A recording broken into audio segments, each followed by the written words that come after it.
જય શ્રી કૃષ્ણ. મિત્રો, એકાદશી એ ભાત શા માટે ન ખાવા જોઈએ? તો ચાલો જાણીએ તેમના પાછળનું કારણ. સનાતન ધર્મમાં દરેક તિથિ અને સપ્તાહના દરેક દિવસ કોઈને કોઈ દેવતાને સમર્પિત કરવામાં આવ્યો છે, જેનાથી જોડાયેલી ઘણી માન્યતાઓનો ઉલ્લેખ પૌરાણિક કથા અને શાસ્ત્રોમાં વાંચવામાં મળે છે. એવી જ માન્યતા એકાદશી તિથિને લઈને પણ છે કે એકાદશી તિથિએ મનુષ્યએ ચોખા ન ખાવા જોઈએ. દર મહિને કૃષ્ણ પક્ષ અને શુક્લ પક્ષો હોય છે, જેમાં બે એકાદશી તિથિ આવે છે. એકાદશી ભગવાન વિષ્ણુને અત્યંત પ્રિય છે. આ દિવસે વ્રત કરવાથી પાપોનો નાશ થાય છે. માટે આ દિવસે વ્રત, જપ, તપ, દાન, પુણ્ય કરવાથી વ્યક્તિ શ્રી હરિનું સાનિધ્ય પ્રાપ્ત કરીને જીવન મરણના બંધનમાંથી મુક્ત થઈને મોક્ષ પ્રાપ્ત કરે છે. તો ચાલો આવો જાણીએ કે શા માટે એકાદશી પર ભાત ન ખાવા જોઈએ.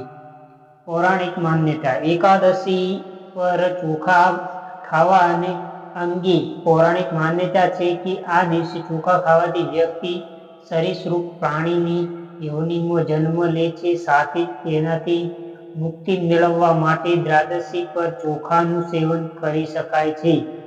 પૌરાણિક કથા અનુસાર એકવાર માતા શક્તિના ક્રોધથી બચવા માટે મહર્ષિ મેધાએ પોતાના શરીરનો ત્યાગ કર્યો હતો અને તેનો અંશ પૃથ્વીમાં સમાઈ ગયો હતો. ત્યારબાદ મહર્ષિ મેધા પૃથ્વીમાંથી જવ અને ચોખાના રૂપમાં ઉત્પન્ન થયા. આ જ કારણે જવ અને ચોખા જીવ માનવામાં આવે છે.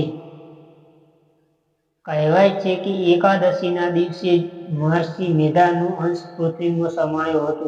આ જ કારણે છે કે એકાદશી પર ચોખાને જીવ માનીને ખાવામાં આવતા નથી. આ દિવસે સાત્વિક આહાર લેવો જોઈએ, જેથી સાત્વિક સ્વરૂપે વિષ્ણુ પ્રિયા એકાદશીનું વ્રત સંપન્ન થઈ શકે છે. જ્યોતિષશાસ્ત્ર અનુસાર એવું માનવામાં આવે છે કે ચોખામાં જળ તત્વ વધુ હોય છે અને ચંદ્રની અસર પાણી પર વધુ પડે છે.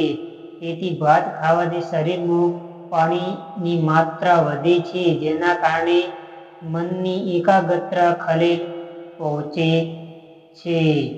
આ કારણે મન વિચલિત અને ચંચળ બને છે અને વ્રતના નિયમોનું પાલન કરવું મુશ્કેલ બને છે. કહેવાય છે કે એકાદશીના વ્રતમાં મનમાં પવિત્ર અને સાત્વિક ભાવનાનું પાલન કરવું ખૂબ જ જરૂરી હોય છે. તેથી એકાદશી પર ચોખા અને ચોખાથી બનેલી વસ્તુઓ ખાવી વર્જિત માનવામાં આવે છે.